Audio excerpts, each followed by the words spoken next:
Сәлеметсіздер ме? Менің анашымның асханасына қош келдіңіздер. Бүгін біз дәрумендерге бай және де өте дәмді салат жасайтын боламыз. Алдыменен қырыққабатымызды жұқалап турап алатын боламыз.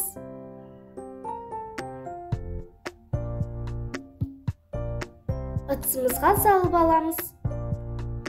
Келесі болгар бұрышын тураймыз.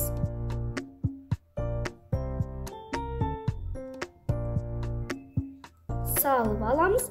Келесі қиярды да тураймыз. Ұзыншалап тураймыз.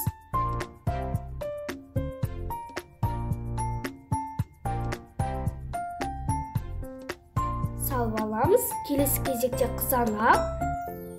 Мінекей дәл осылай турап аламыз.